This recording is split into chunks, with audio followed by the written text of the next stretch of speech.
welcome everyone to the Capital Mind podcast. If you'd like to know more about us, visit capitalmind.in. And if you'd like to invest with us, do visit capitalmindwealth.com. This podcast is for informational purposes only and should not be relied upon as the basis for investment decisions. Clients of Capital Mind may maintain positions in the securities discussed in this podcast. Hi everyone. Welcome to episode 55 of the Capital Mind podcast. In today's episode, Deepak weighs in on the recent debate about whether UPI should be free. He adds a broader discussion around banking, electronic payments, and the formalization of the economy. And in that spirit, he discusses how electronic payments evolved and how UPI started, the costs of other forms of payments ranging from cash to cheques to NEFT and RTGS, his arguments why UPI should be free, some responses to top counter-arguments we've received, his take on what's been driving innovation in payments thus far, and where he thinks UPI will go from here, including potential use cases or benefits that we haven't even considered yet. So do listen in to learn more.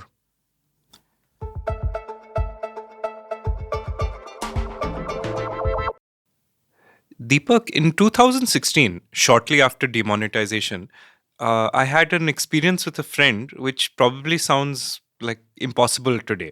This friend was an engineer at Google or something like that, and he and his wife had gone to the doctor for an appointment for her fever. And after the appointment was over, the doctor needed some money. I guess it was, 500 or 1,000 rupees perhaps. And they didn't have cash, all of us at that stage. So the doctor was tech savvy and said, sure, here's my bank details. Why don't you transfer this to me? And so they were willing to do that, but there was a 30-minute cooling period for the bank transfer. And so they were stuck with, I guess, his feverish wife and my friend were just sitting here in this doctor's waiting room for 30 minutes. Then they finally made the transfer, said bye to the doctor and left. I think that sounds completely unrelatable as a story anymore. And the answer to that is UPI, right? That's why this story makes no sense and is consigned to whatever the dustbin of history. So here's what I want to ask you. What is UPI? How did it come about? And how come stories like my friend's no longer make sense anymore? Shray, this is actually quite fascinating because for people who are watching this from perhaps America, they're probably thinking, okay, so what? I mean, it's only 30 minutes. Versus in India, where excuse me, 30 minutes is insane. And the three letters that changed this whole thing was UPI. And it's very interesting how it came about, I guess. The problem in India has always been that, you wanted an electronic payment mechanism, and a lot of mechanisms that were there were very slow and jittery. And like you said, NEFT, for instance, took 30 minutes on average to even register a payer and pay. And there's a reason for that, is because they don't want you to have thought about somebody else to just randomly add payers to your account by hacking into it and then immediately kind of making payments. So they allowed an SMS to come to you that said, oh, a biller has been added. And assuming that anyone looks at SMSs anymore, people can then go and call up their bank and say, well, no, I didn't do this. And the use case of that was such a small use case. And it was such an edge case. But everybody in India was inconvenienced because everybody had 30-minute cool-off periods. UPI changed in a different way. I think IMPS started as a concept in 2011. And, there's a new company. There's a company that was created, I think, 2009, 2010 or somewhere around that time, called NPCI, National Payments Corporation of India. It's owned by the banks, but it was almost like forced down the bank's throat by saying, listen, this is a company that RBI is mandating or allowing to create all these payment fancy things, which banks should have themselves done, but they didn't. And one of the things that it innovated in was something called IMPS. And we wrote at Capital Mind about it in 2011, about how interesting and amazing it was. And what I did at the time was I saw this thing and I said, dude, can I use this? I saw that HDFC Bank at some point had registered or allowed you to register for something called an MMID, and that's how you could use a transfer between two people. And I got someone else I think it was Sham, a friend and a person who I was, we were in different parts of the National Capital Region. I was in Gurgaon and he was in Delhi. So what I did was I got my MMID. I told him to go to his ICICI bank account and find an way to get an MMID. After a few successful, or unsuccessful attempts, he got an MMID. And then I literally said, open your net banking and stay there. And I transferred some money, I think 10 rupees or something, to him. And he refreshed his net banking. And it was there. So now this is the problem at this point, because I'm looking at this and saying, dude, don't tell me that just happened, because I just transferred the money right now. I clicked the button OK right now and you're telling me it's there. He's like, it's there. And then he transferred it back to me because I was like, let's see if it happens again. And then he transferred it back to me. It happened again right here. So it was revolutionary even at that time. But it took a long time. It was a few years before, people started. And because this was so obscure, find an MMID and do all this stuff and all that. UPI came about and said, listen, let's put a layer on top of this.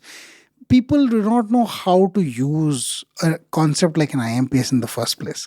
But what people want is a transaction that will effectively replace cash, or effectively an instant payment system that is not cash. Now, why is cash great? If I give you a 100 rupee note, you have the 100 rupee note.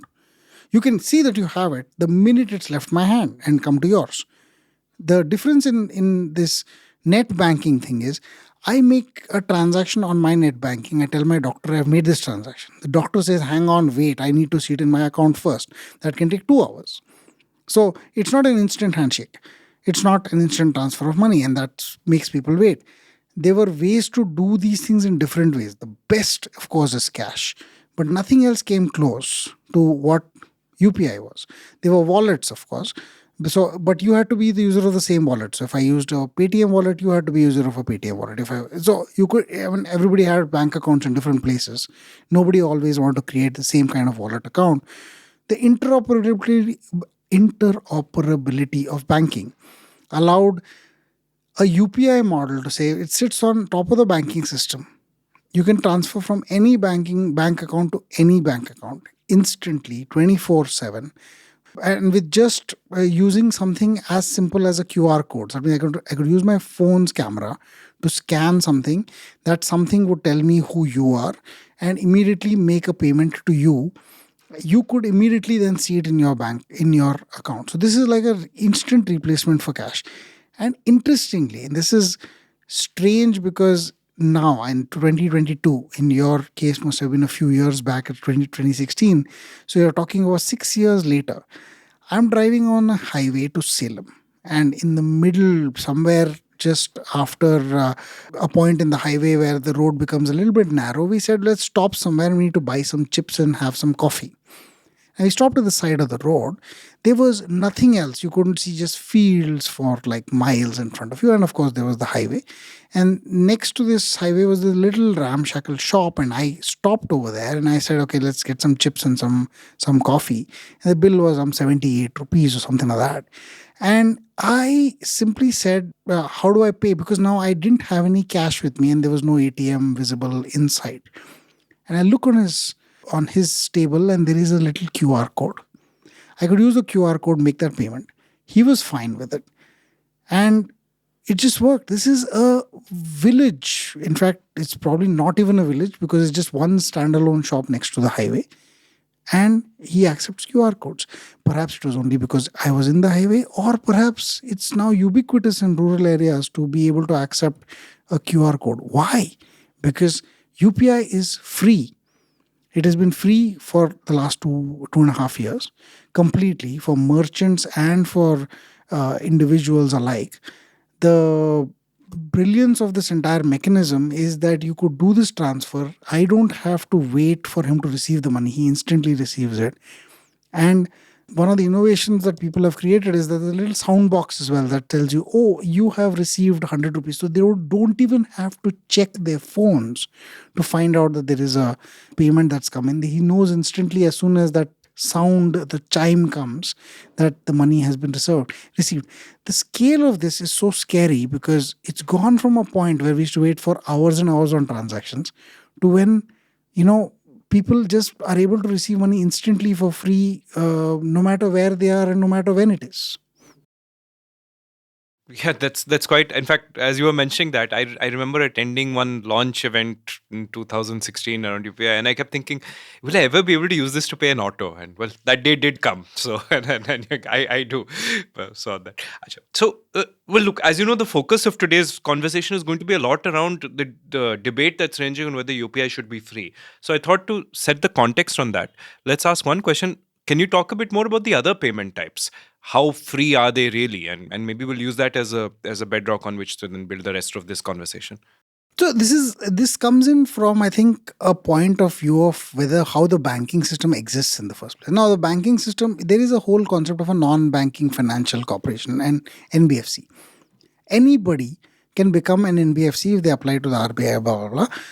And an NBFC has is perfectly okay having a certain set of things happen. So, for instance, what they go to is they go to banks or they go to mutual funds and they borrow money. They take that money and then they lend it out to people. Now, they are perfectly fine. You wouldn't. Why do you need banks in such a situation at all? A non-banking financial company which goes to mutual funds and borrows, and deploys that money to give it away to people, and then returns the money back. Why would you ever need banks at all? The difference between a bank and an NBFC, apart from other regulatory restrictions and so on, is that banks are allowed to take and keep something called float. Now, the float concept is this. You can put money inside a bank and then you can use that money to pay someone else or pay yourself back. So it's your money that the bank has held. The bank, of course, can take that money and say, listen, while he's got his money with me, I can lend it out to other people. I will lend out the money, and over a period of time, because he may have some money in his bank, but he's never going to lend out this 100 rupees or 500 rupees he has in his bank to anybody else. Whereas I can take a lot of Deepaks and add up that 500 rupees together to make 50,000 and use that 50,000 to lend to someone, which is great. I mean, it's a good system because it allows poor people to accept that. But what's the implicit argument over here? The implicit argument is I should still be able to pay using something. Earliest payment mechanisms was cash. So how do you get cash out of a bank account once you put money inside the bank account? Is you go to the branch, you fill a little piece of paper and tell the bank teller, stand in line and tell the bank teller, I need this money. The bank teller goes and looks and says, this Deepak actually have this money in the account? Okay, it does. Does his signature tally on this little self-check he's written or whatever it is?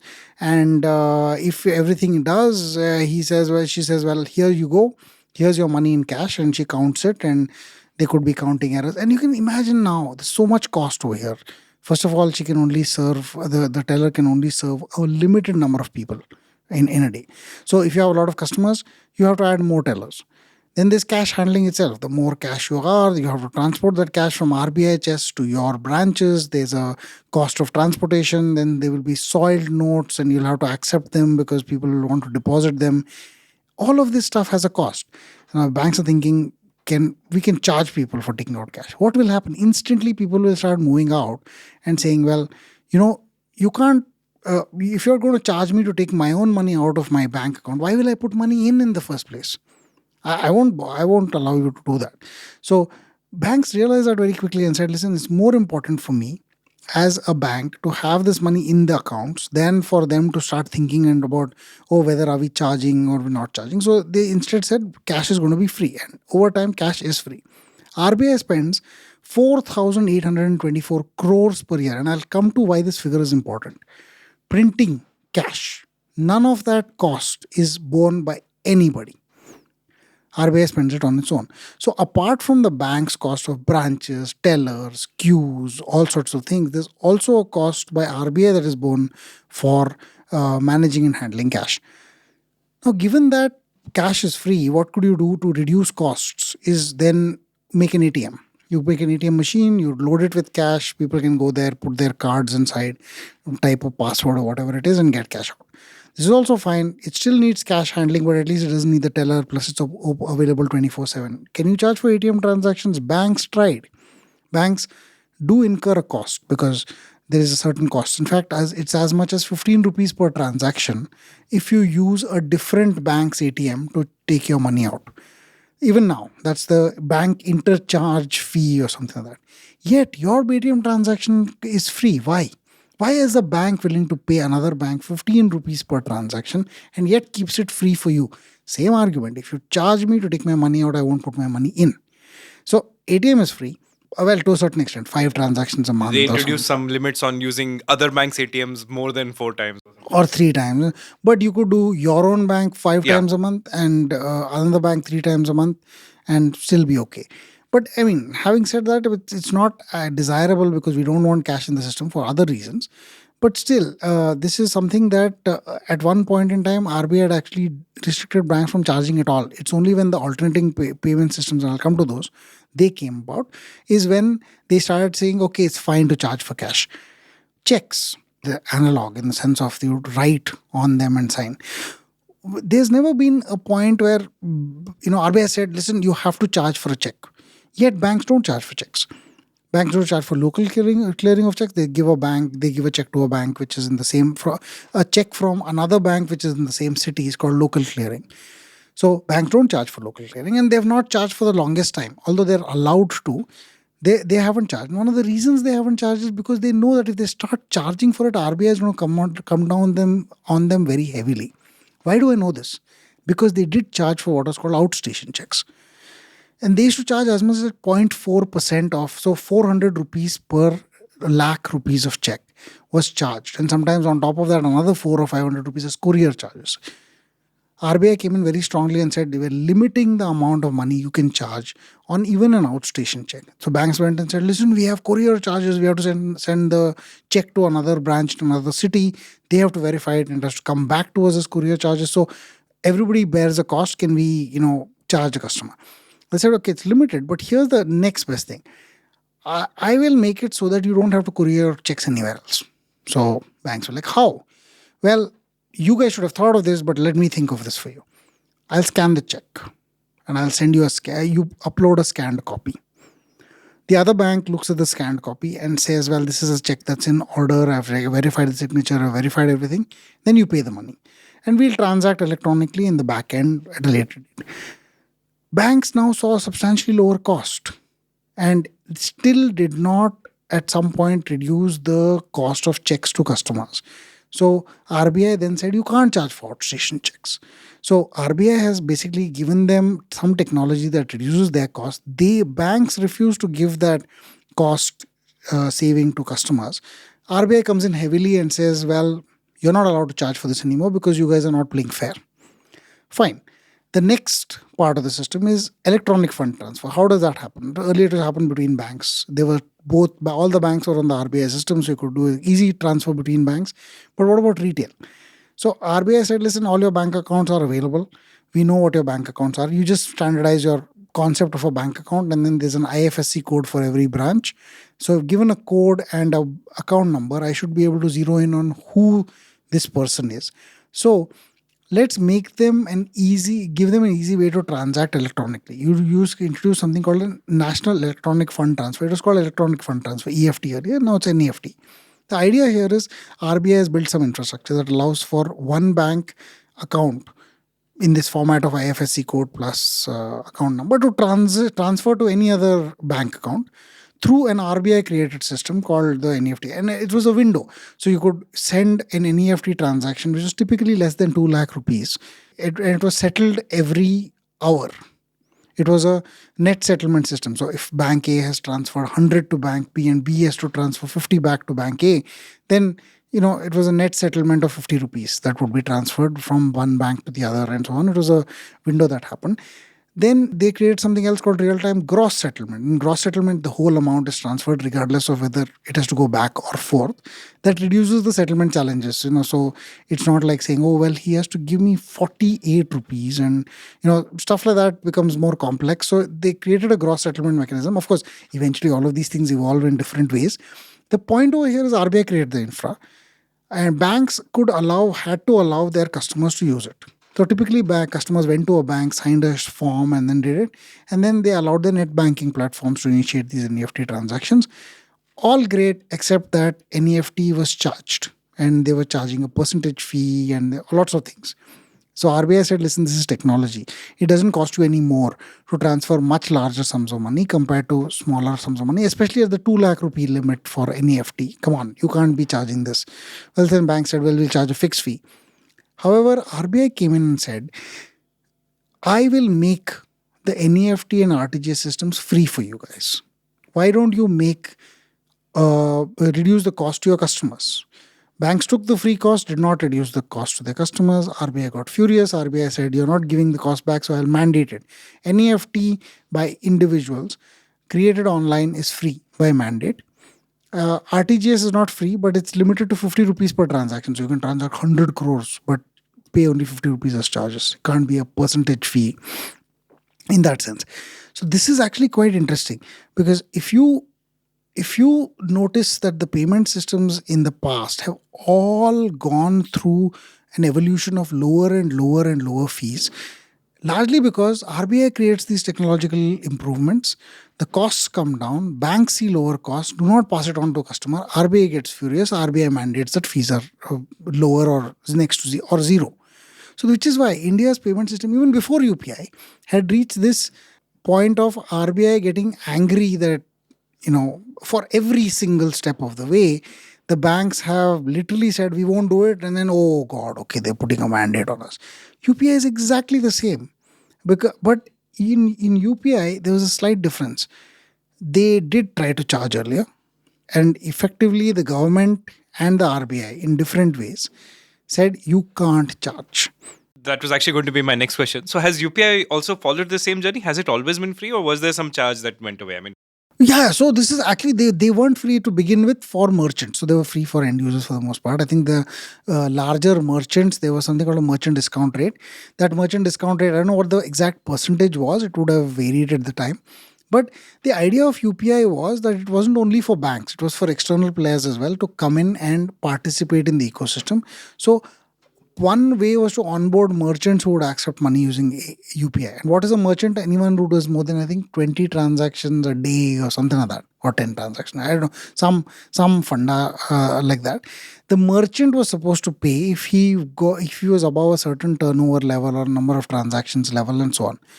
Now, what happened in 2019? There was an election in 2019, and the election in 2019.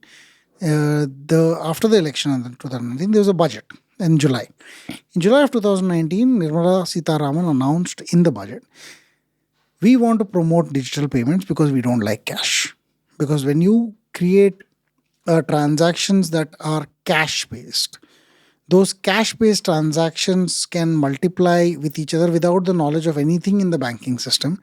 Those transactions can effectively generate wealth that is not taxed. That untaxed wealth becomes black money and is undesirable. And more importantly, RBI was like, listen, if all of this cash comes in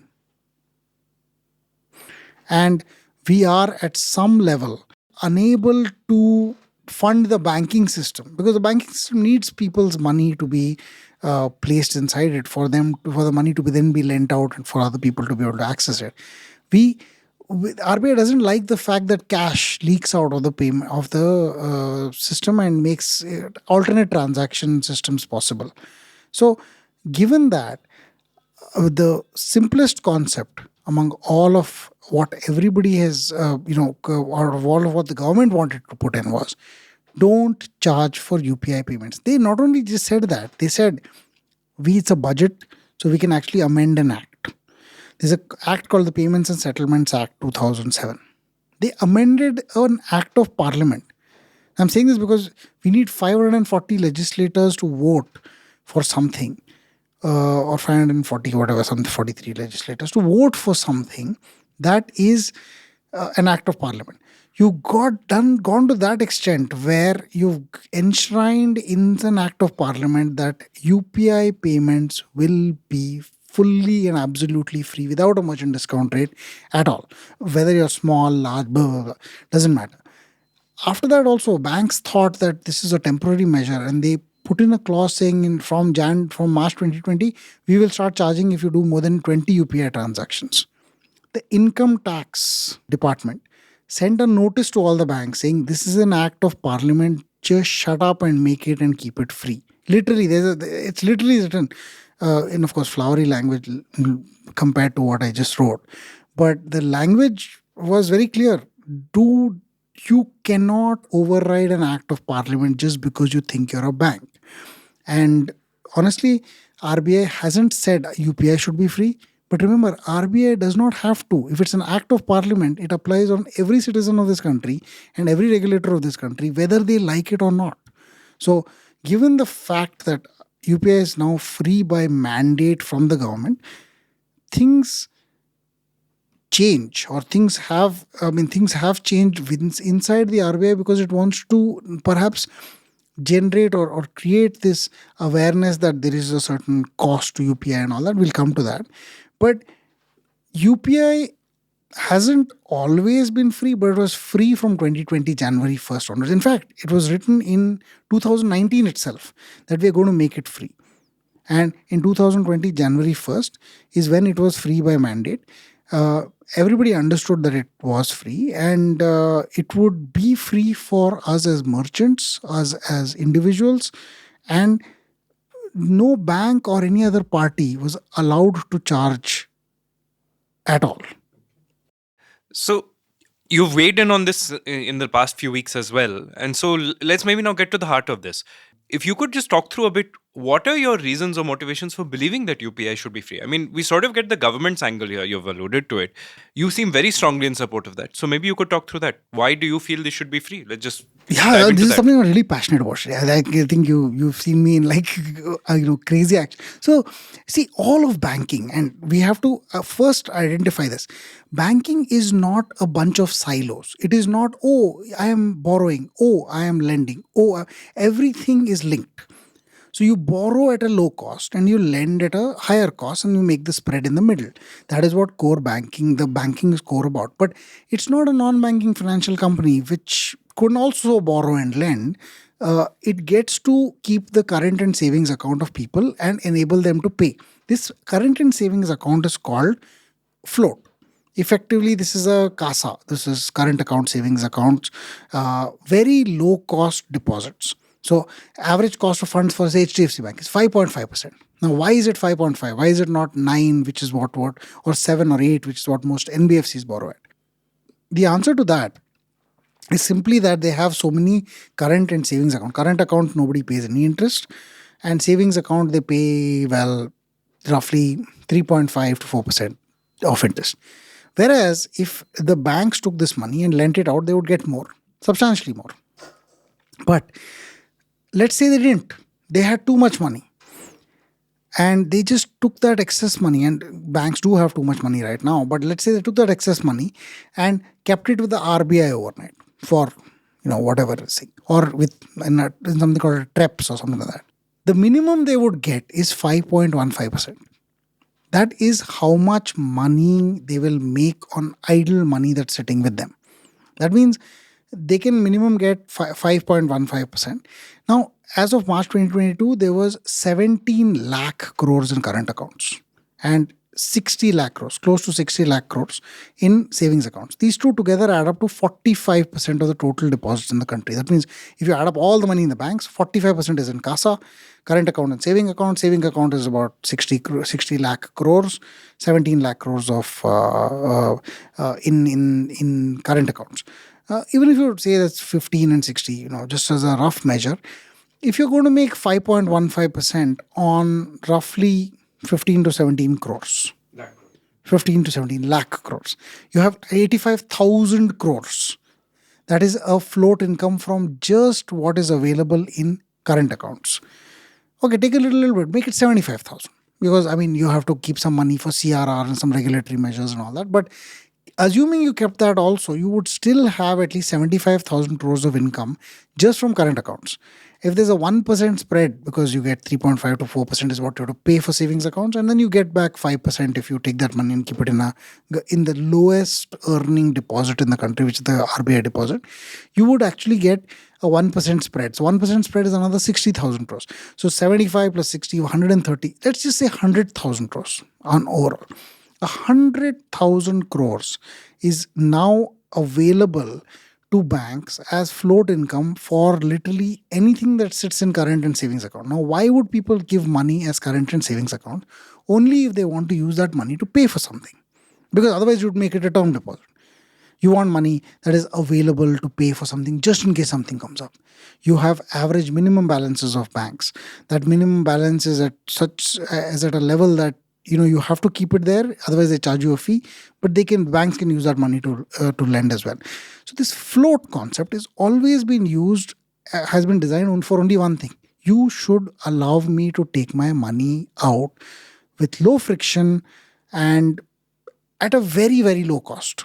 In fact, as much as free, because cash is free, checks are free, etc., etc. So given this, why are we even thinking of asking users to pay for transactions that they make on UPI?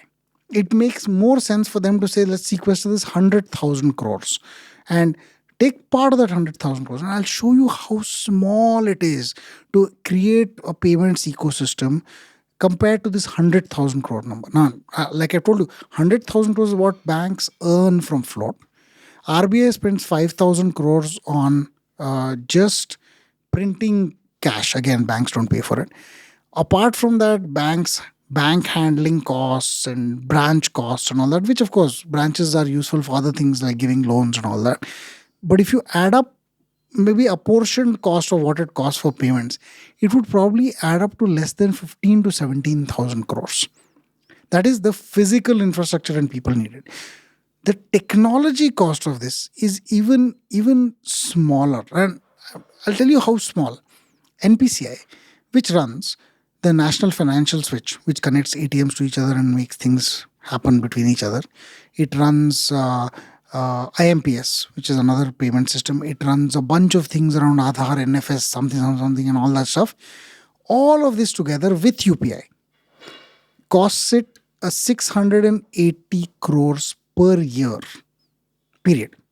That means in a full year, NPCI spends only 680 crores in total. They earn 1,200, so they make a profit of 400 crores. Again, relevant because it's an interesting company.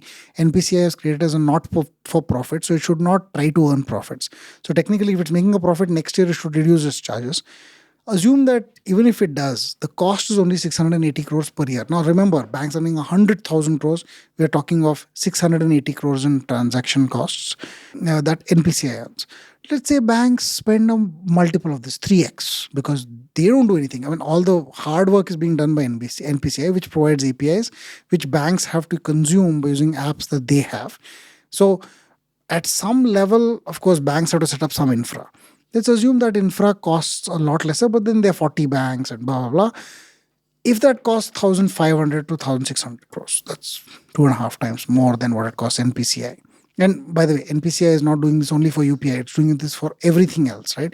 So I think a cost to the banking system of 1,200, 1,300 crores sounds okay. The government paid the banks 1,300 crores for a year for keeping UPI free. They have said they will continue to pay this year as well, and this year they will pay 1,600 crores. So given this, I think this is absolutely wrong for us to think that people are not getting paid because of UPI transactions. I think the idea of it being free is only free for us as retail users and for merchants to have accept UPI, but it is not free for anybody else in the sense of there are other people who are earning money out of it already.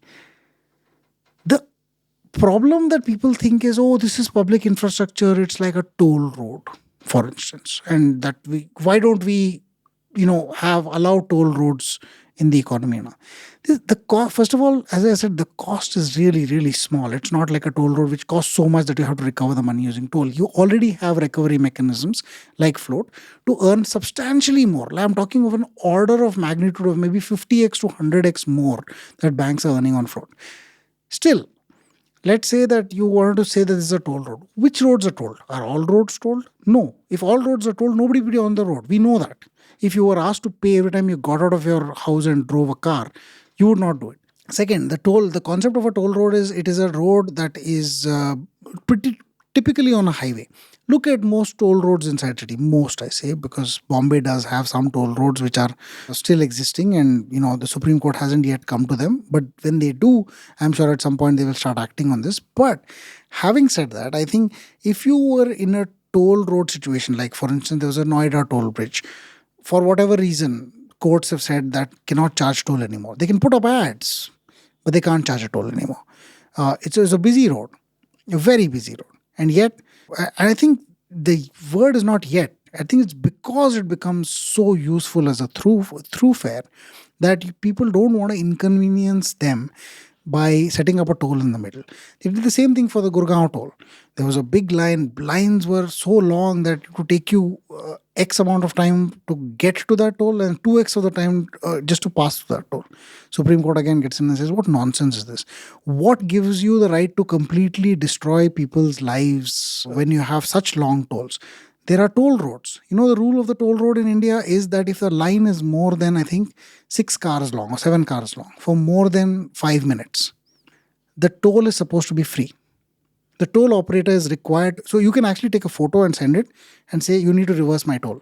Because the rule is this. And as cameras become more ubiquitous, there will be a central monitoring system for all of this stuff that will automatically switch the toll off at this time, at some point when the lines become X long in 15 minutes. The reason for free toll is let people go through. You're allowed to charge a toll if it does not cause friction. Now think of UPI. It is the most frequented. The size of UPI is just astounding. In all of these years, after credit cards have been around for 25 years in India or more, and real big usage and all that stuff, credit cards in total transact maybe 100,000 crores per month. That is the overall out of the system. Debit cards in a POS mode, not anything else, transact about maybe 50 or 60,000 crores a month. Together, this is 160,000 crores. ATM, so people use debit cards for taking cash out of ATMs. ATMs still give out cash of the order of 250,000 crores to 300,000 crores per month. So even now, after all these years, credit cards plus debit card transactions aren't higher than cash. But let's say you add cash in. 300,000 plus 150,000, that's 450,000 crores. This is ATMs, cash, plus credit cards, plus debit cards. UPI is 10 lakh crores. So 1 million crores a month, which is 2x all these other things added up and then some. So the scale of UPI is insane. So why would you want something that's running at that speed to be told in any manner? You don't want a toll there at all. You don't want anything that slows this down. You want it to grow as much as it can. And you don't want the friction on the fastest and best running part of the economy. In fact, that's the thing that drives a lot of the economy. Why have low prices happened at all in the past? It's always because of RBI intervention. Because RBI sets up the infrastructure, builds up costs. Now, RBI may not have set this up, but RBI forced NPCI to start it. NPCI, eventually what was built was UPI. RBI has effectively created the mechanism that allows this transaction to happen and made all the banks come on the same platform on it. Why shouldn't it demand that this needs to be free forever? It's a payout. It's a return for having the privilege to keep our cash in our bank accounts, is that these payment systems should be free. Find yourself a way and use float to pay for it. And that's always been this thing. There's another fear. A fear is, Deepak, if you do this innovation, and this is what the RBI paper says, the RBI paper is the strangest thing I've seen. Okay, and so as much as I like to say it, RBI is a very professional organization. This is not a professional paper. And I hate to say this because RBI generally does a great job at everything. But there are a few things that stun me in this paper. First, there is no mention that the government is giving a subsidy for UPI. It has given a subsidy for UPI. Second, they attribute certain costs. They say, it costs 2 rupees 40 paisa for every 800 rupee transaction. Yet, I don't know who's paying that 2 rupees 40 paisa because nothing adds up. There is a cost of infrastructure, of course, but as transactions scale, the infrastructure doesn't scale the same way. You can have the same machine handling 100,000 transactions and then 150,000 transactions. At some point, it will be a quantum jump to the next machine, but then it's beyond a certain point, it's still technology scale. The costs that NPCI itself bears has been coming down. NPCI has therefore been reducing the costs. They use open source software. So they've reduced their costs as well. They've reduced the costs of providing this service to the banks over time. So the RBI's paper is taking costs that are probably either outdated or much earlier. The costs of a lot of other things that people say are costs. We send 2 SMSs to each customer. Well, the customer pays for the SMSs. He pays 15 rupees a quarter to get SMSs on his bank account status. So they say, no, Google Pay or somebody else has to send an SMS.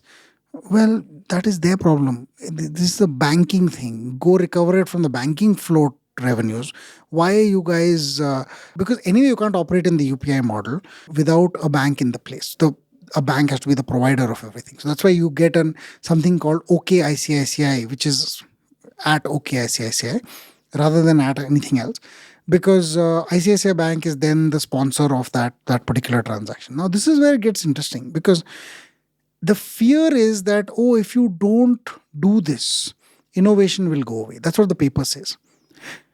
I think this is, let me just say, I would not be too wrong in saying this is utter nonsense. The fact that something is free does not mean innovation cannot happen on top of it. The internet protocols were free. You could do FTP, you could do HTTP. You didn't have to pay someone a toll to use the HTTP protocol. You never did. And yet, it developed, it innovated. There were things that were built on top of it. There was HTTPS that came, that also became free. And on top of HTTPS, there were so many secure, portals or websites and all that stuff that were built. On top of regular internet, there was, so the internet itself, Google, for instance, provides a search for free. Why? Of course, it costs them a truckload of money to manage search. And they're not the only search engine around. A lot of companies manage search, and yet they all provide data for free. Why are they giving that data for free? It's not because they want to earn money from the search itself. They want to cross-subsidize that the core business, which is of selling advertisements, to people who come and search. So when you search for something for free, you get shown ads, which therefore are useful for businesses to advertise on, because a lot of people are searching for the same thing and so on. Why isn't UPI thought of in the same way? You can innovate on UPI, but you can earn money using something else. You can earn money using lending or, a bunch of things. We can talk about that as we go along. But I think the point here is we should not fear that innovation will not happen. That sounds like a very, very specious argument, especially in the payments industry, where all the innovation seems to have come from the regulator. I mean, literally, the regulator has done all the hard work in the last 20-25 years to build digitization into our economy. And we are now complaining that private players won't innovate because they are not allowed to get paid. It sounds dumb because RBI never got paid for this. So I think you have more versions of these arguments and more elaborating it on your article that just came out earlier today. It's just why UPI should be free on the website.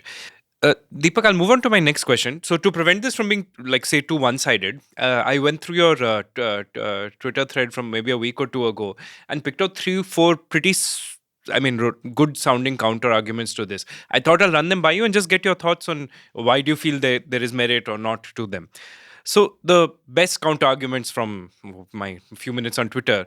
So here's the first one. Okay, your points are well taken, but do realize that apps, and I think there's no harm in naming a few very successful apps. So Google Pay and PhonePe as two brilliantly successful apps. These are the people who really took UPI to the next level. Before that, Bheem and bank apps weren't as compelling. So we made all this popular in the hope that one day we can make money. Now you're telling me I can't make money. This is kind of unfair. I mean, I did the hard work too, right? I mean, and I'm a private company who did all this stuff. So why are you being so unfair to me? Let me charge. Yeah, so I think we have to answer this in one very specific way. Regulators and governments are allowed to change their minds.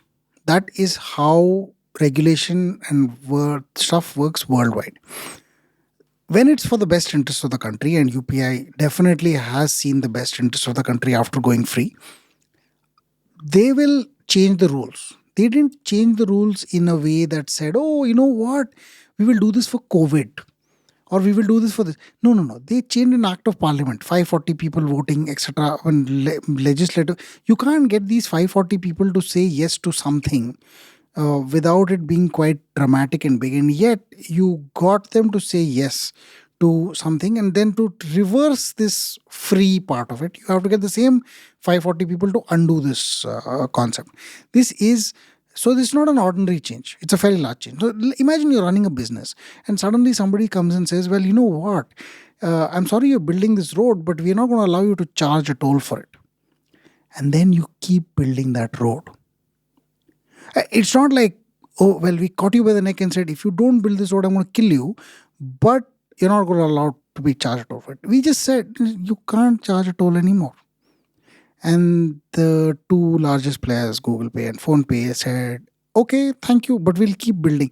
They built it. They're now, 75% of the transaction payments of this country. We'll come to that. But I think this is a very, very unfortunate argument. And the argument is unfortunate because they're saying that we thought we'll be able to make money.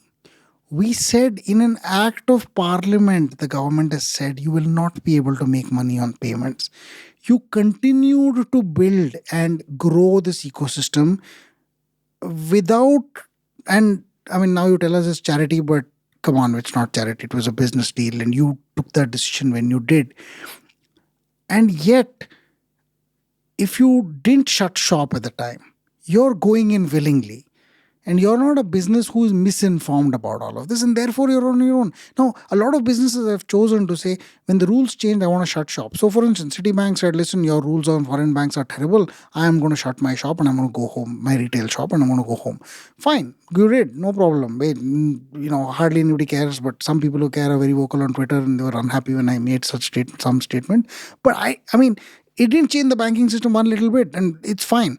QuickBooks said it's going to go. I feel bad for it because I thought QuickBooks was a great product, but they're going, and we'll find a replacement. Something will move on. Life will go on. And you know what? If Google Pay and PhonePe had shut down in 2020, we would have been sad for like 3-4 days, and then they would be, Paytm's still going. This bank is still. I can use this UPI app. I can use that UPI app. I'll use it. So people would have moved on, and maybe the growth would have come in a different way.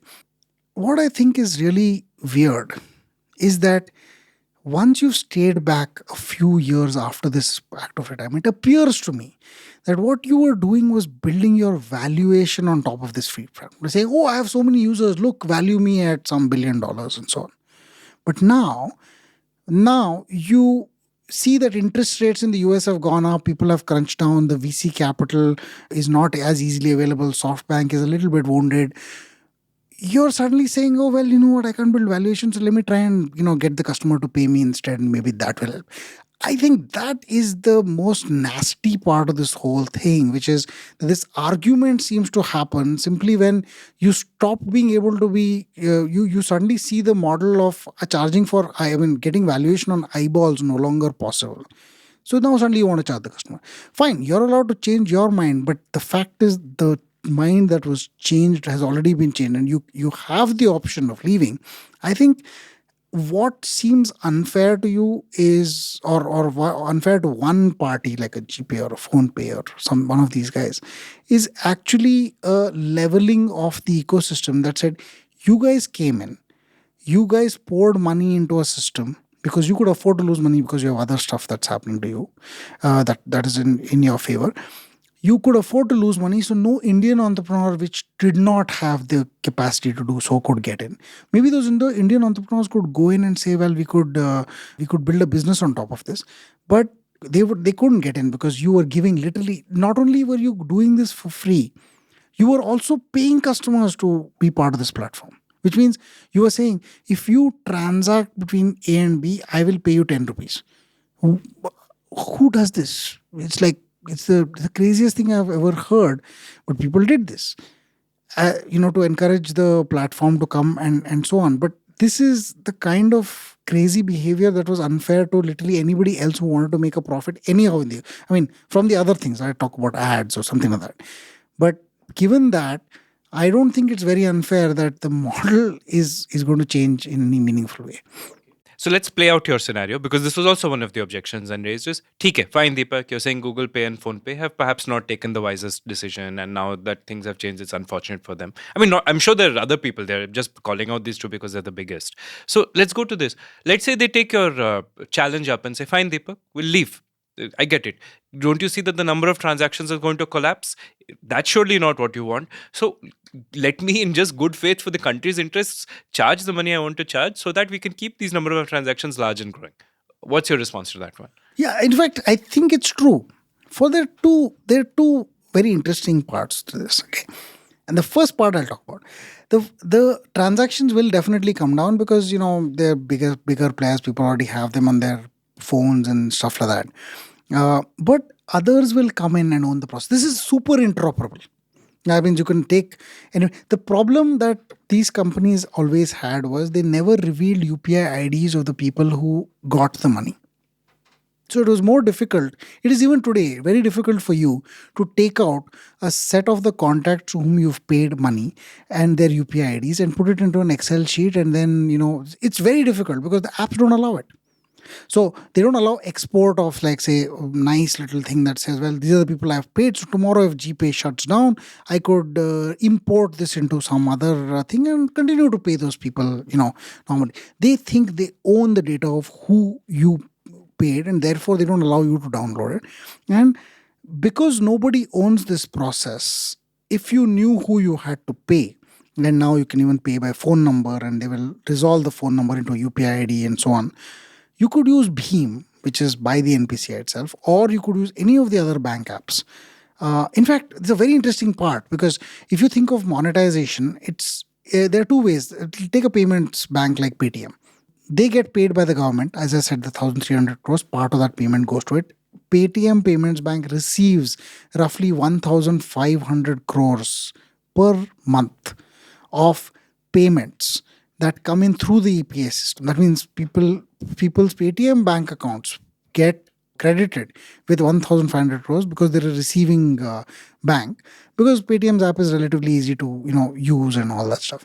We don't know about the equivalents for GPay and PhonePe because they are not banks. It is in Paytm, we know that they're that bank. So Paytm does get paid a part of this thing. So they might come in and say, listen, they're not there, we'll occupy the space.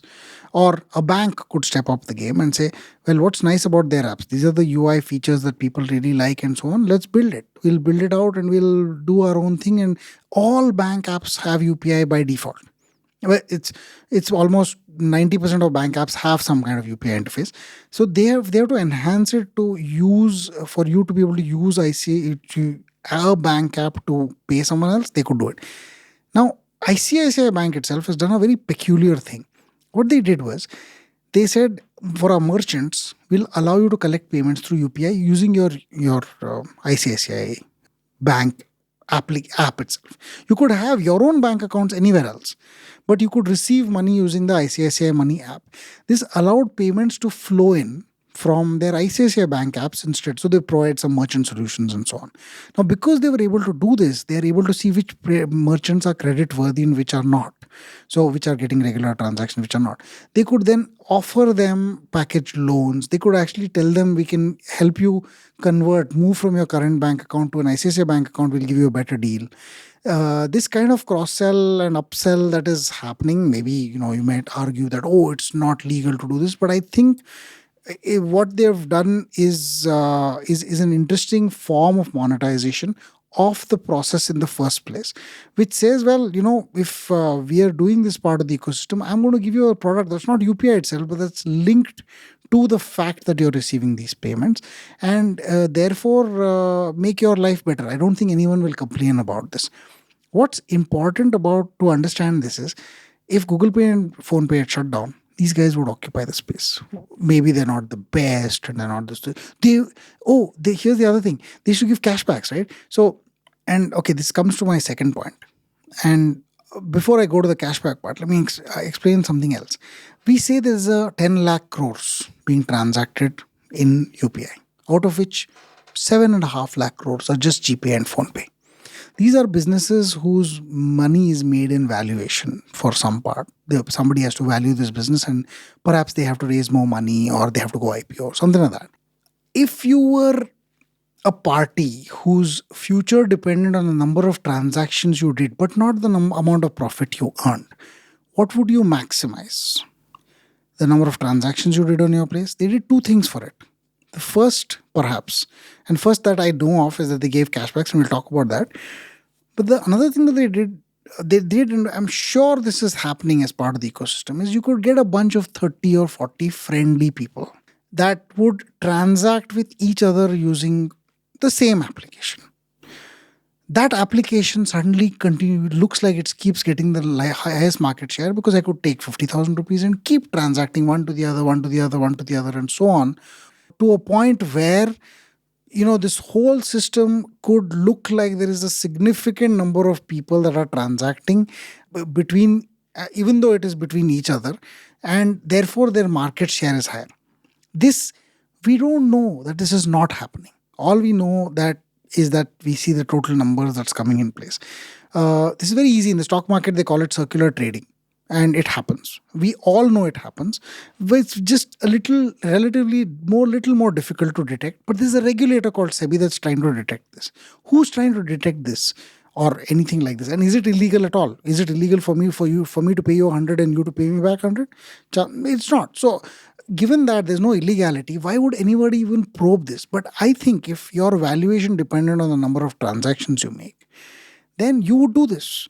We have seen this happen with fake clicks on apps, with rumors of fake GMVs in e-commerce businesses. That means you sell to your uncle and then he lists the product back as a seller on the market. And you sell it. I mean, you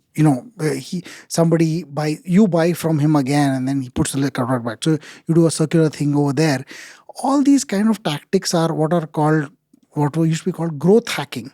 But essentially it's, black hat, kind of concepts. But they have been doing this kind of stuff. And I'm not talking they particularly, but a lot of startups have been doing this kind of stuff to embellish their returns. And many of the VCs in this ecosystem know this, but they say, well, if he doesn't do it, somebody else will, and then I lose my valuation on this. So they don't curb these practices until somebody does such an obvious fraud that they get up and suddenly find their conscience, down the road somewhere. I mean, you've seen this, whether it was Bharat Pay or something, suddenly everybody became, oh my God, we don't want founders to be frauding us. I mean, they've been doing it. The guy did it openly. He said, kar lo jo karna hai. And, it just happened. But more importantly, we don't know how much of these current transactions are like that extreme or not. So if they go away, that the black hat transaction list, which is the transactions that shouldn't have happened, it's only for boasting, will probably not happen in the first place. Here's another thing. Banks are compensated based on whether they're able to grow their transactions by 50% a year. Now, let's say I'm a very honest guy, I've grown it only by 30%. I know that now if I grow it by another 20%, I'm not getting this massive compensation from the government. I will invent the 20%. It's not illegal to do it, but I have to do it because if I don't do it, and if every bank in the system works to make another 20% happen, and they use these apps, GPay and whatever, how does it matter which app you use? You can use any app. And then everybody, builds up their valuation. You might find tomorrow that this 10 lakh crores becomes 15 lakh crores. The 15 lakh crores will just come from the fact that many of these entities have to grow their transactions by 50% to earn any money in the first place. I mean, forget them. People like me have no problem doing this. For instance, one of these apps offered a cashback. They said, if you pay someone for the first time, we'll pay you 100 rupees. So I paid my mother 100 rupees and made her pay me 100 rupees. So I got 200 rupees, but I was very happy. I mean, that's the kind of guy I am sometimes, but I'm just happy with 100 rupees. But it sounds like if this is not blatantly illegal, the number of transactions or the transaction values can easily be invented. And when you gave cashbacks, you created volumes that were perhaps not are and still are not. I mean, they may not be the most valid of transactions because somebody paid you to it. Banks cannot offer you even 1 rupee to open a bank account in India. Like in the US, there used to be ads saying if you open a bank account, we'll give you a toaster. You can't give a toaster. You can't even give the toast. It's like that bad in India because RBI set up this rule long back saying if you incentivize people to open bank accounts, you buggers will go and do nasty things like pay people to open bank accounts and then shut them down and then pay people to open bank accounts again and so on. It's just an endless loop which you're trying to do game the metric. Here we're having a metric that I don't know how obviously it is game, but it is there. So that's where I am. I don't think that with GPay will or PhonePe leaving will cause us so much damage that we'll be like, oh my God, bring them back, please. I'll just merge the next two objections. I think we're going with, look, we understand, let's say we being some body of successful UPI app players, we understand that this helps the economy. So I am helping you help the economy. Let me get paid. And why are you dictating my revenue model in such a micromanaging or minuscule way? Why do you care whether I'm charging a tiny amount on the transaction or I'm charging subscription fee? Let that be my business decision. I think two things. Firstly, I don't think anybody has a problem with these apps getting paid at all. It's not like they shouldn't earn any money. They shouldn't earn a percentage of transaction, but what can they earn? They can charge a fee. Their app is so popular. Why can't you charge 50 rupees a month to use the app? Oh, well, nobody charges to use apps. Of course they do. There are some apps which are only usable like a game. You can't play the game unless you pay for the game on App Store or something like that. Why can't you charge a person 50 rupees to use the app? Or, say that unless you pay me like Netflix, you will not be able to watch a movie or you want to be able to pay someone on the app. The point is they don't want to do that, but they have that as an option. The subscription fee is an option. There is advertisements that they can show customers. Nobody's stopping them from doing that. There is also a bunch of other things like lending you can facilitate. A few things that you can. I think that is all fair. But why shouldn't you charge a percentage? And why should the RBI dictate what you can and what you cannot charge? Now, this is where I say welcome to financial regulation. All of financial regulation, or most of it, seems to be to eventually dictate revenue models of people who otherwise abuse them. So, for instance, we are a PMS and Capital Mine. At our PMS, we can charge a profit share. A mutual fund cannot. A mutual fund can say, why is they or why not? But the point is that it is there. It is part of the rules and regulations of the system. And once the system is in place, you can't say why for too long. You can question your regulator at some level. But there are good reasons why these things have come about. PMSs are 50 lakh plus. Mutual funds are for everybody. They want a field that does not create incentives for taking too much risk for mutual funds. Whereas for PMSs, it still is fine and so on. There are limits to those. There are limits to how much a microfinance institution can charge as interest rate. The RBI releases something every quarter that says, oh, you can't charge more than this much. And every microfinance institution has to comply. And whether we like it or not, these are nickel and dime regulations. They are done because players worldwide will behave recklessly, not just in India, worldwide. And customers will get hurt. Mostly the ones that don't even know what's going on. In fact, the problem really is those people. Because those are people who banking system holds hostage. You hold my money and then you refuse to give it back to me. And then you say there's a fee for you to get it back. You literally beg your hands and say, listen, I need this money. I can't wait. I can't wait for your processes to unwind. So whatever stupid fee it is, can you please do it? You're giving me a loan. It's 100% a day. Fine. Because I need the money right now. The reason regulators come in is because this information and knowledge that bankers have about what an annualized percentage interest rate is or what actually it means to charge a 100 rupee fee on a 10,000 rupee loan is available to the banker but not to the end customer. And he doesn't realize this translates to a 40% a year kind of a fee versus somewhere else you would be able to get it for 17 or 18%. Banking regulations always been asymmetric because of asymmetric knowledge, and therefore we should assume that anyone who's getting into banking, and all these startups are used to like zero regulation at any point, right? So it's like, oh, we became too big. I'm sorry, you had a rule that taxis needed medallions in New York, but we're too big. We're Uber. well, okay, fine. So the people kind of acquiesce and say, okay, no, this is an actually good service, we'll allow. Financial regulation is not like that. You can't say, listen, I didn't do KYC of my 100,000 customers, but now I'm too big. RBI will be like, okay, I'll make you small and then I'll beat you up. So the point is that financial regulation isn't like other areas where you suddenly walk in and you waltz in and say, just because I'm tech, I'm going to be great as a player and so on. The fact is, revenue models will change. You will be dictated that you can do X and you cannot do Y, and you have to adopt or adapt. In fact, adopt and adapt, because you will end up needing to do these things, in a concentrated way. My end point over here is, I think our feeling that governments and regulation is too harsh will never end. It will always be there. But the fact is that we should expect more of this, not less. I think that's a good segue to the next point, which is, you said the government's reaction to the RBI paper was quite sharp and fast. What do you think is the reasoning behind this, or just what do you have to say about that per se? Oh, so here's a very interesting point. So the government kind of recognizes, I think very early enough, that cash is a problem. Why is cash a problem? Okay, cash is a problem when it's used as a transaction medium. Now we keep thinking, oh, there is so much cash in the system, it's keeping going on growing. RBI is printing more and more cash. What is this big deal of this UPI?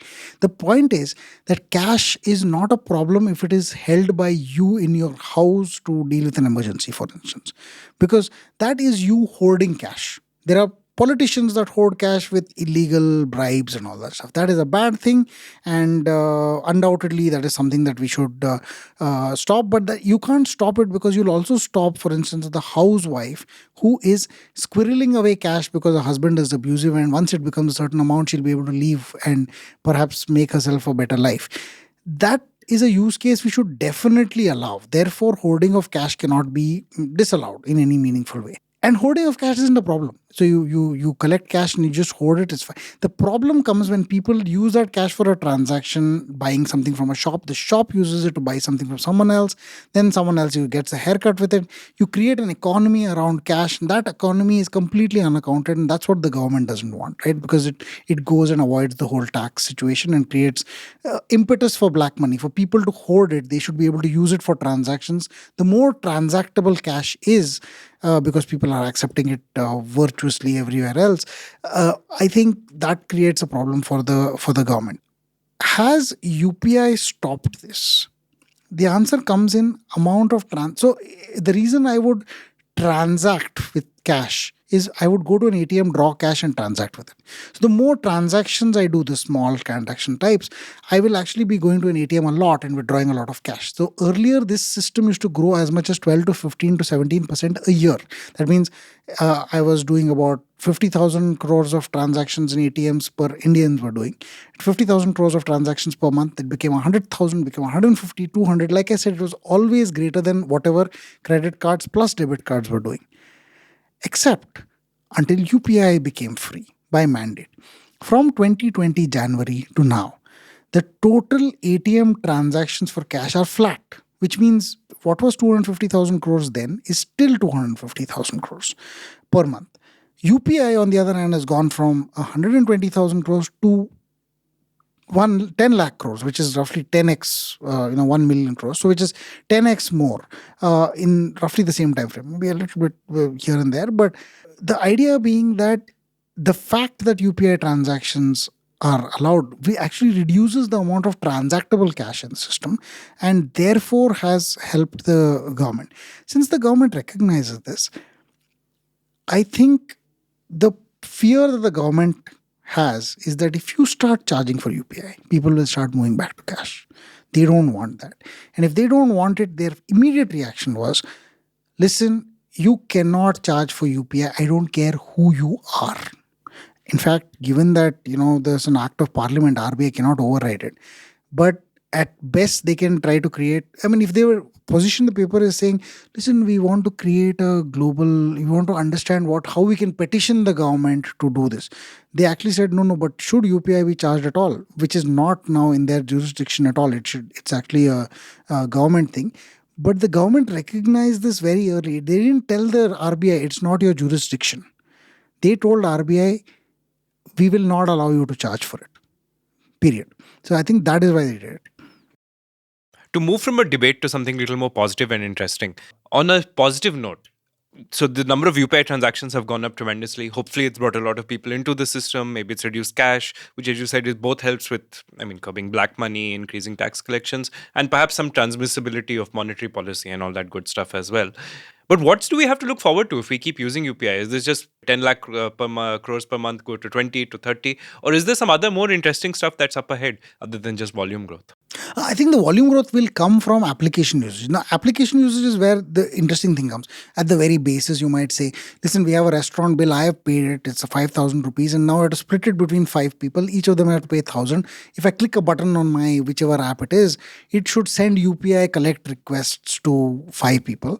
Now, I can charge for that app. I can say, listen, you want to do this UPI collect request to other people to do this? You have to pay me 50 rupees. And I will do that, and instantly people will get collect requests of 1,000 rupees each. They will pay. I'll get the money. Boom, boom. And they're great friends and all that stuff. That's fine. This is a small and perhaps, what do I call it? This is the 1% of the 1% of population that will like this kind of a use case. But perhaps, very nice and stories to sell investors and so on. But there's bigger things. There's, for instance, SIPs without paper mandate. Now, without a paper mandate, you could do, you needed a paper mandate to do an SIP. The SIPs were, because of lack of anything else, it was largely a fixed amount. So you had to give an SIP mandate. Undoing an SIP mandate is a pain in the neck. And so you have to actually send a letter saying we have to stop this and so on. It's a pain to do.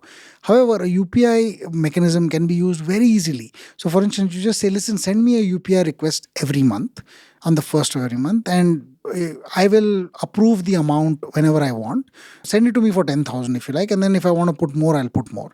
So you do this transaction, which is a UPI collect request that comes in from your investment mutual fund or whatever else and all that, and immediately then goes and gets invested into whatever you want to do. The good thing is you can say no to a mandate and it would be perfectly fine. Nothing would change. The UPI mandate would come from the mutual fund in the first place, and you would be able to kind of do this. The second part, an IPO application.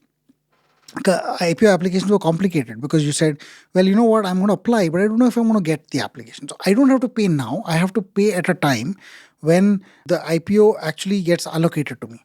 So what I have to do is just give an okay to a mandate saying, if I get allocated these shares, you are allowed to debit so much from my account. This happens through a UPI mandate. And it is a beautiful mechanism of something that just simply doesn't exist. It is like a virtual escrow. A virtual escrow is I have taken your consent, but I have not yet taken your money. But this consent is available to me to do whenever I want. What happens in credit cards is they do this virtual consent thing by getting a credit consent mandate from the credit ecosystem. So the credit card ecosystem does this. But hardly anybody else has ever been able to do anything about it because it was so difficult. And now you have UPI doing it. And it's super fast, it's super cheap, and it's relatively does not require any of the other complexities. Recurring payments. Now, we've all had problems with recurring payments with respect to credit cards used abroad because, you can take a New York Times subscription, but if you stop a New York Times subscription, the only way to do it is to call them in US hours through a phone where they will give you an 800 number which doesn't work when you dial from India. So you have to find some mechanism to call them and get them. And then you have to wait on the phone and hope that they will recognize your accent and hope that they will be able to cancel your card before you lose your temper and run away. This is unfortunately the case because once you've given a mandate, there is no way to withdraw it. A recurring mandate using UPI can be withdrawn, should be able to be withdrawn. In fact, it is, I think, one of the concepts of UPI recurring mandates is that you can withdraw it when you like. We should have withdrawable consent, similar to what any consent should be. No consent is permanent. So I should be able to withdraw it when I like, and only if I have reached a point where that consent can never be withdrawn. For instance, if I've taken a loan and I've given you the consent to charge my bank account to take that, this thing. So the bank has the right to say, well, you want to withdraw this consent, pay me back my full amount first. That's fine. But beyond that, I don't think the bank and a mutual fund should say, you told me you'll give me 6 SIPs, you have to give me 6. There's no reason for that. I can give you 3 and stop. And recurring payments with withdrawable consent is an important part. There is so much more that you can do when a lot of people are on the banking system. So, for instance, there's a small kirana shop. He will never get a loan. He has to go to the money lender to get a loan in case he needs working capital. If his accepting UPI gives his bank a visibility into how often he gets paid and what times of the day and how much and what is he spending, because he's also spending on UPI, they have the ability to lend him perhaps some money at a later point in time. It builds a transaction history so that they can get credit. Once they get credit, they get a credit history. They can keep building on top of it. You get small people credit using the transactional nature of UPI. It can only be done by UPI and not so much by cash. It's great for small and instant loans. So, for instance, you want a loan of 100 rupees from a bank. It's very difficult to ask them for a loan of 100 rupees.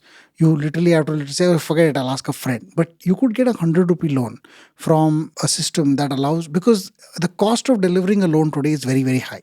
Because everybody says, listen, 1% or 1,000 rupees, whichever is low, whichever is higher. So people say, listen, you have to take a loan that's minimum 1 lakh rupees. I don't want a 1 lakh. I want a 1,500 rupee loan, and then I'll return it in 3 days. If you want these loans to come in and go, you want instant payment systems that allow you to quickly get the loan and quickly pay it back as well. And I think that's even better part of the system. You could have fully collateralized loans as well. I can give my securities as collateral and you give me cash against it instantly. And when I give you back the cash, I can uncollateralize those securities also instantly. The idea of doing something like this is because, for instance, if I have a mutual fund that has finished a debt mutual fund, it is a fantastic debt mutual fund. It's given me 22% in 3 years. Or 24% in 3 years. So it's nearly 8% or 7.5% a year. I love it. Except I need some money right now. If I sell it and I don't wait another 6 months, I will pay income tax on that at 33%, let's say. Now, if I have made 100 rupees into 124 and I sell the whole thing, or let's say I sell even half, for whatever I sell, I am paying a 33% tax. So I'm losing from that 7.5% which I earned, I'm losing 33% of that. So I'm making them a lot lesser in terms of returns. However, if I take let's say I wanted 50 rupees out of this 100 rupees that I had invested, and I would end up paying, roughly 4 rupees for income tax if I were to sell the mutual fund. Instead, I took a loan for, say, 2 months. And then in that loan, I paid, for the same 50 rupees, I paid 1% a month. I mean, just to give an example, I would pay 1 rupee for those 2 months.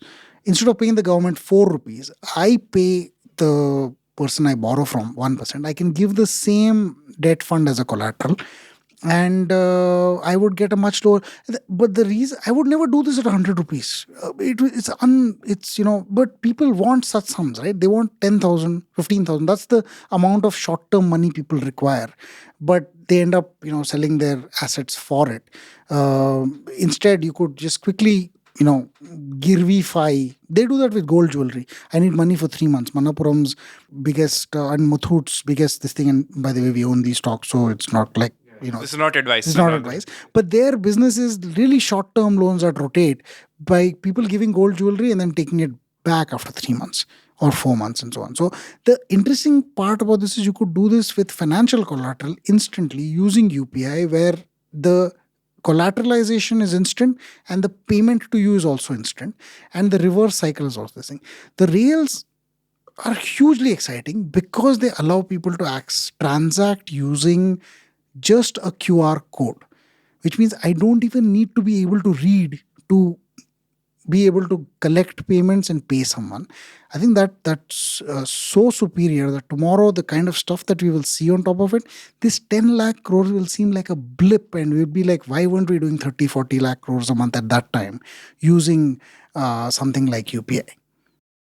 Well, Deepak, I think I know a lot of this conversation today won't go down well with many of the people you're fighting against, but I think the ending might actually be something that works for everyone, which is there's a lot more interesting stuff up ahead and we're just getting started. And fingers crossed, and let's hope that one day we won't ever have these endless failed credit cards or randomly built things and just having to sell securities to be able to make some short-term payment and so on. So thank you so very much. Awesome. Thanks, Ray.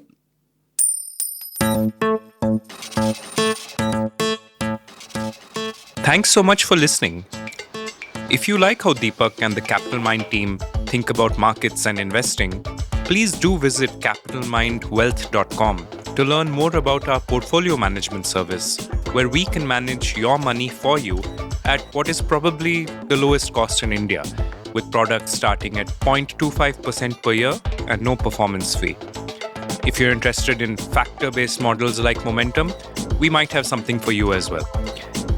If you have any feedback, suggestions, or topics for our next episode, please do send over an email to podcast@capitalmind.in.